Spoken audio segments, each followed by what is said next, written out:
Once upon a time, there lived twin sisters who turned out to be worst enemies. They were not identical, but their names were Sonia and Sophia.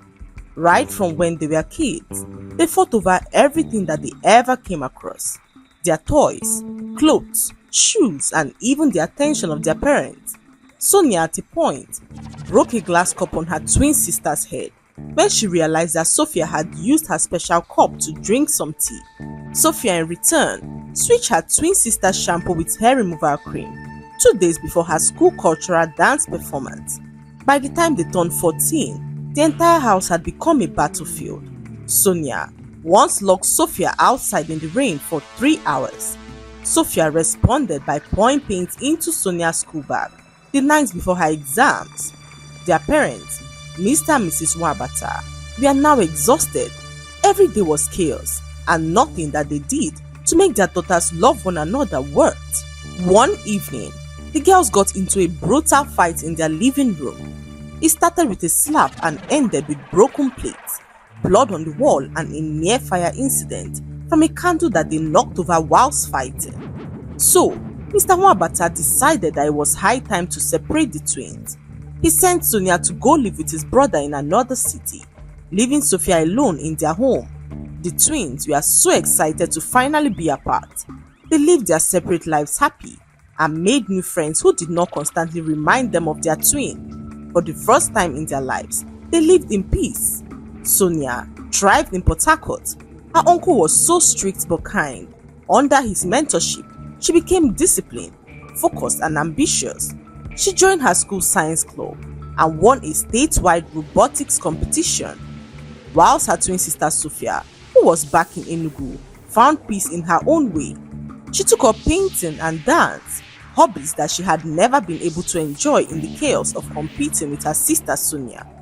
Her calm, confident spirit began to shine, and her grades improved sporadically.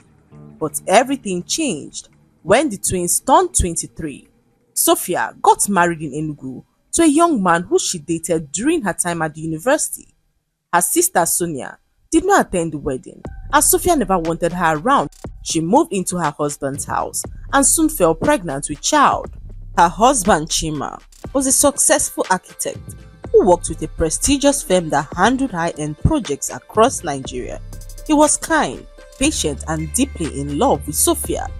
However, his work took him around the country, and Sophia, now 7 months pregnant, often found herself alone in their home. She kept herself busy with baby preparations, arranging the nursery and buying clothes for the baby, who was due to be born in 2 months. One afternoon, her husband Chima returned from a trip with an announcement. "Babe," he said, rubbing her belly gently, "the company is sending me to Lagos for a month. It's a last-minute project for one of our top clients who requested for my services in particular." Sophia's face dropped as she looked right at him. "So you're leaving me alone again?" she asked her husband, who smiled and revealed to her that she was coming with him. "I've already booked our apartment by the sea," he said to Sophia, who could not hide her excitement. All her life, she had never been to Lagos. The thought of finally going filled her with so much excitement as she packed up her bags, ready to travel. A week later, they arrived at the luxurious Seaview apartment in Lagos. It was everything Chima had promised: sleek, modern, and peaceful, with glass walls that opened to the ocean. For the first time in weeks, Sophia felt alive again. Each morning, she stood on the balcony in her flowing maternity gown, watching the waves, sipping a mocktail as she hummed some lullabies to the baby growing inside of her. Lagos was so magical, and Sophia was having the time of her life. She took a stroll around the estate and came across a salon in the corner. Sophia walked into the salon to wash her hair.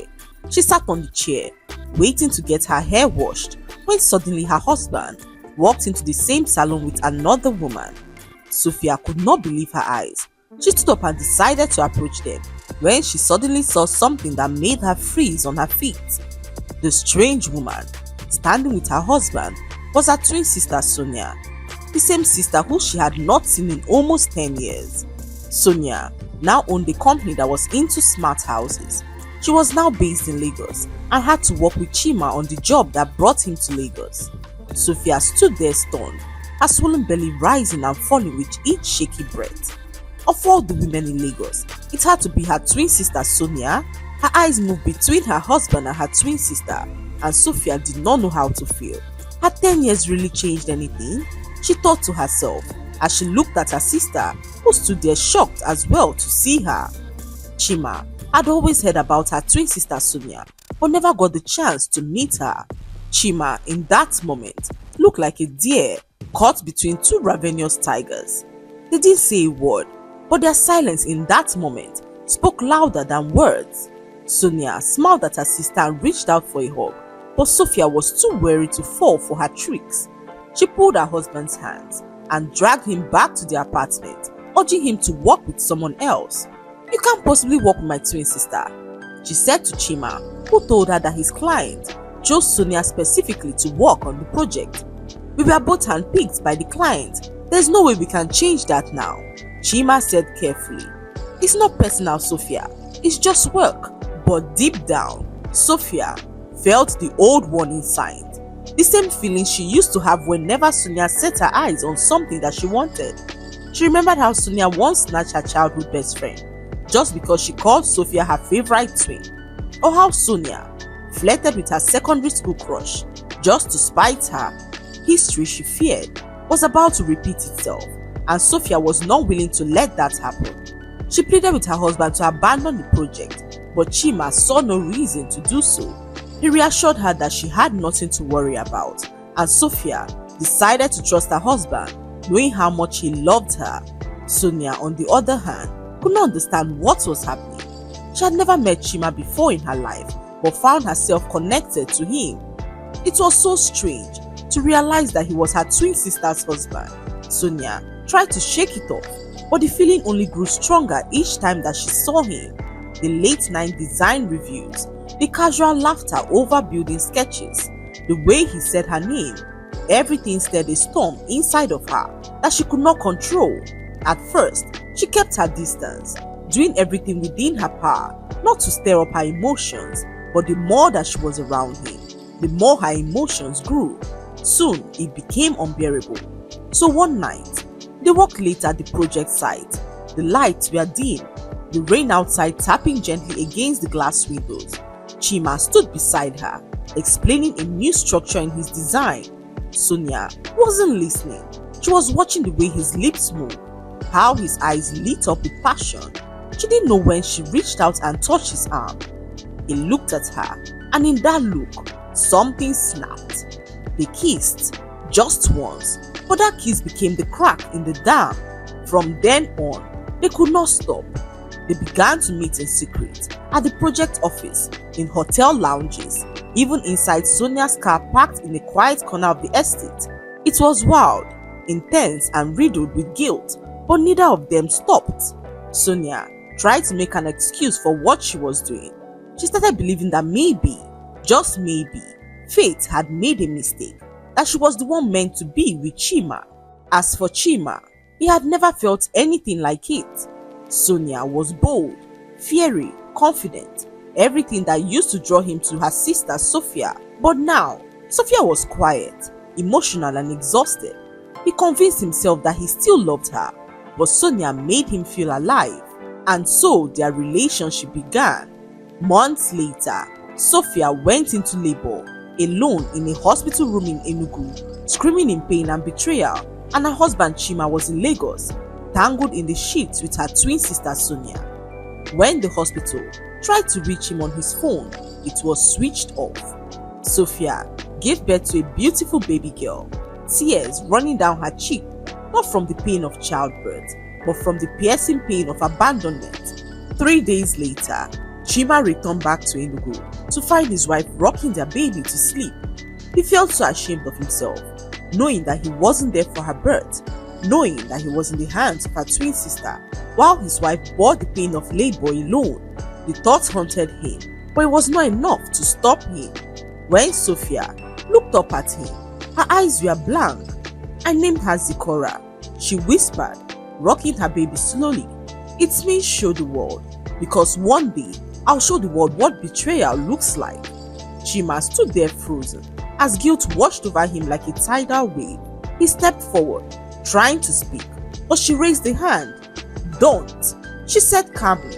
As Chima began to beg, he made excuses as to why he wasn't around, but Sophia knew better than to believe him.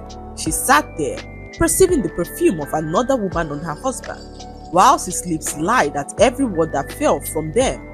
Sophia did not scream. She didn't accuse. She simply stood up, placed baby Zikora gently in the crib, and walked into the bathroom, leaving her husband to marinate in his guilt. She locked the door behind her and leaned against it, finally letting the tears to fall, not because she was weak, but because she was finally done pretending that she wasn't broken. Inside the bedroom, Chima sat on the edge of the bed, staring at the crib. The baby's small breath filled the room with a softness that he didn't deserve. His hands trembled as he reached for his child, who he had never held. He held her for the first time and wondered what the hell he was doing, sleeping with his wife's twin sister. He picked up his phone, determined to end things with Sonia, when he heard a faint cry on the other end of the phone. What happened? He asked Sonia, who informed him that she was in Enugu and had to meet him immediately. Chima's heart pounded in his chest as he tucked the baby back into her crib and tapped lightly on the bathroom door, informing his wife that he'll be back soon. But Sophia did not respond. She simply turned on the tap, letting it run like a wall between them as Chima grabbed his car keys and rushed out of the house. He met Sonia a few minutes later at a quiet restaurant far from their home. She sat in a corner, waiting as Chima approached her looking so worried. "What's going on?"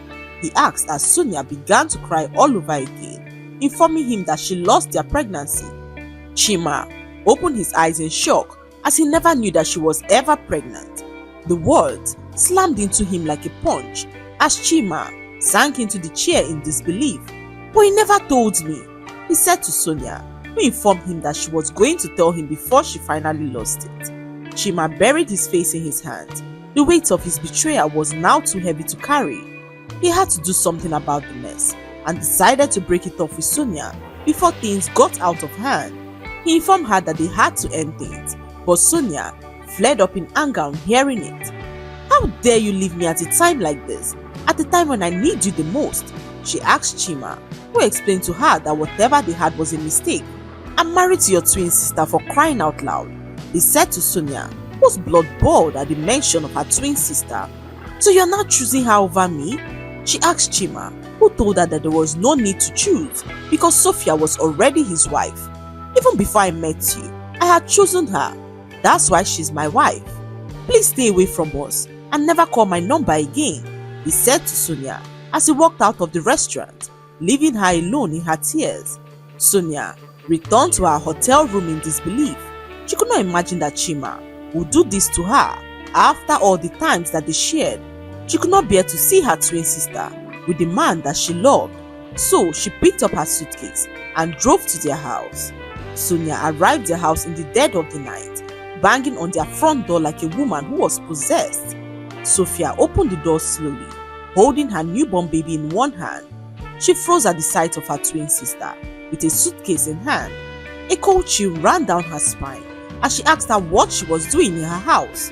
Sonia stepped inside without invitation. "I'm not leaving," she said. "He chose you, fine, but I won't be pushed aside like I'm nothing." Sophia laughed bitterly and began to speak. "So this is your plan? You betray me, then move into my home like a stray dog?" Sonia snapped on hearing this. "I have the same right as you over your so-called husband. I'm pregnant for him, so his blood runs inside of me as it does in you."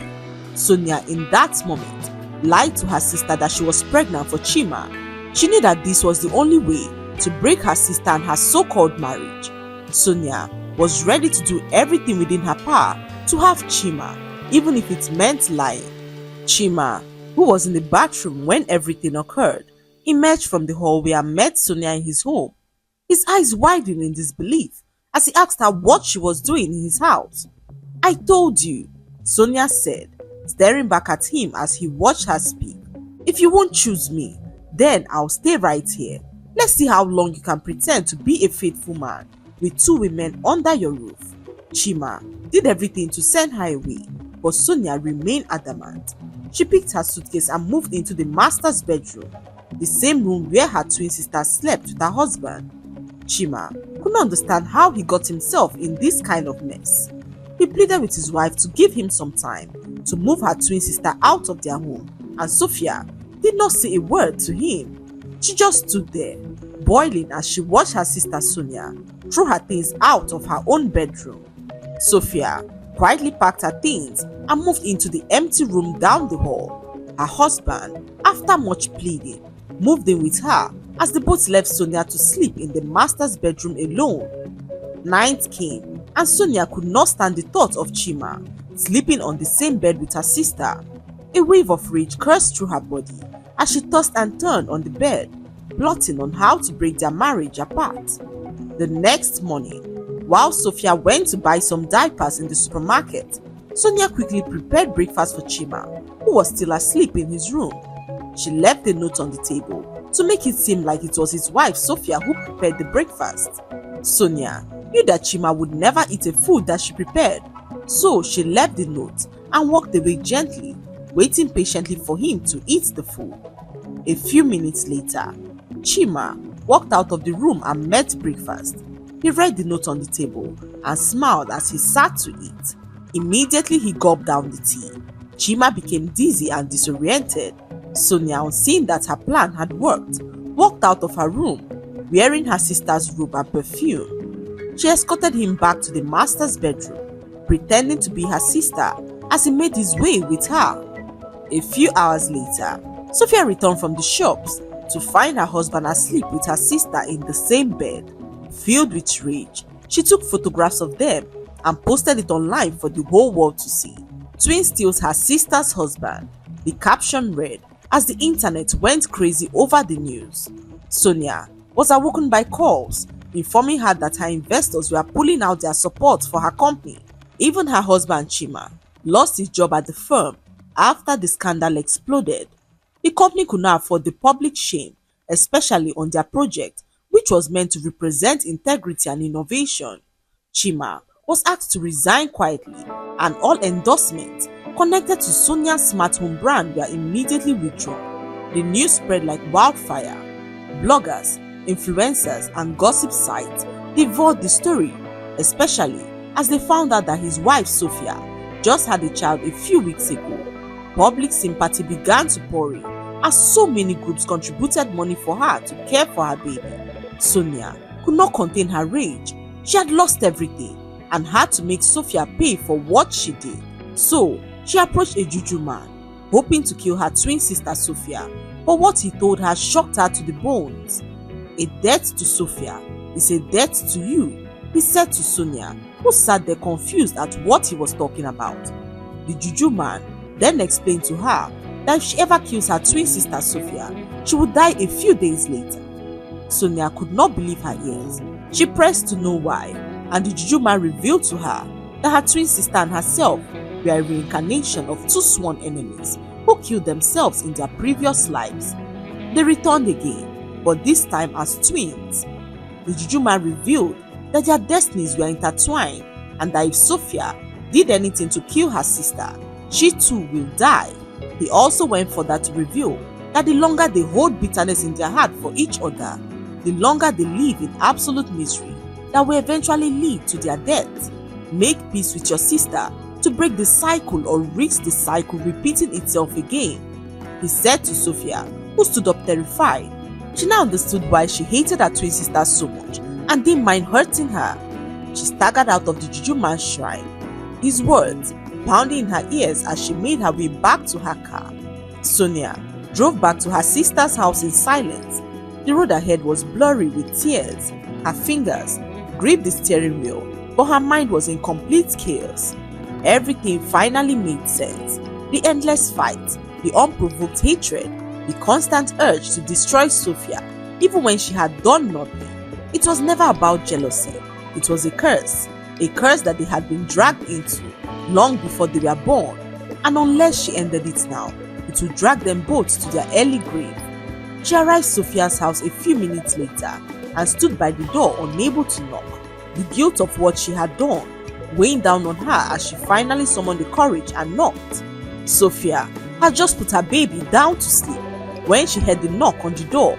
She rushed to check who it was and saw her sister Sonia, who looked remorseful and sad. "Why are you here?"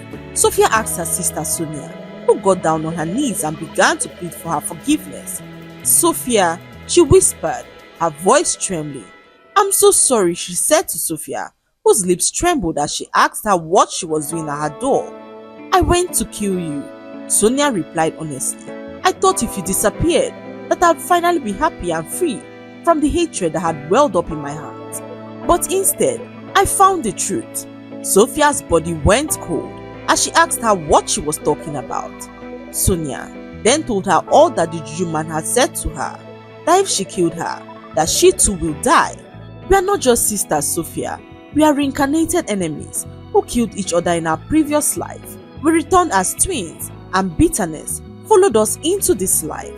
Now that we know the truth, it's better that we heal or repeat the cycle of hatred that will eventually lead to our death." Sophia stood there frozen, unsure of if to believe her sister or not, but something within her believed every word that her sister had said.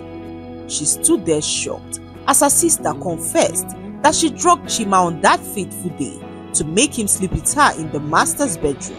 "I had to spray your perfume and wear your robe to trick him into sleeping with me, as Chima never wanted to have anything to do with me again. I also lied to you that I was pregnant, hoping that you will leave your husband for me," she said to Sophia, who stood there frozen as she watched her sister plead for her forgiveness. Sophia stood at the doorway, her breath caught in her chest. The woman kneeling before her, her twin sister, her enemy, her blood, had betrayed her in the deepest way possible. And yet, here she was, stripped of all pride, confessing every sin and every lie. Sonia's voice shook as she began to speak. "Please, I'm not here to deceive you. I want us to break the curse and live in peace. I have told you the absolute truth, Sophia, and I'm sorry for ever doing that. If you never forgive me, I'll understand. But please, don't carry this hatred in your heart for me forever." For a long moment, Sophia said nothing. She just stared at her sister, unsure of what to say. Then slowly, her gaze dropped to Sonia, and in that moment, in the brokenness, in the honesty, in the surrender, she no longer saw a rival. All she saw was a reflection of her own pain. And just like that, something inside her softened. Sophia forgave her sister, not because she deserved it, but because she deserved peace. And Sonia was so grateful to her for her forgiveness. She also apologized to her sister for ruining her business, but Sonia smiled and informed her that she deserved it. She returned back to Lagos and began to rebuild her business again from the scratch. Slowly, with the help of a few loyal friends, she began rebuilding her smart home consultancy, not for fame, not to outshine Sophia, but simply to work and live with integrity. Meanwhile, in Enugu, Sophia's life began to shift as well. Chima, deeply remorseful, spent every day trying to earn back her trust. He no longer worked with the big firm, but took several jobs to support his family. He was home more, present, attentive, not just with baby Zikora, but with his wife Sophia, who decided to forgive him. It wasn't easy, but Sophia reminded herself that forgiving someone did not mean forgetting. It was choosing to move forward, even when your heart still leaned from the blow. So, she lived each day, healing from the betrayal and reminding herself that the curse had finally been broken. The lesson to be learned from this story is that hurt can travel through generations, disguising itself as rivalry, jealousy and pain until someone is brave enough to end the cycle. Sometimes, those who hurt us the most are battling demons we cannot see or curses we do not understand. But true healing begins when we choose peace over pride, truth over secret, and forgiveness over revenge, not because others deserve it, but because we deserve to be free. I hope you enjoyed the story.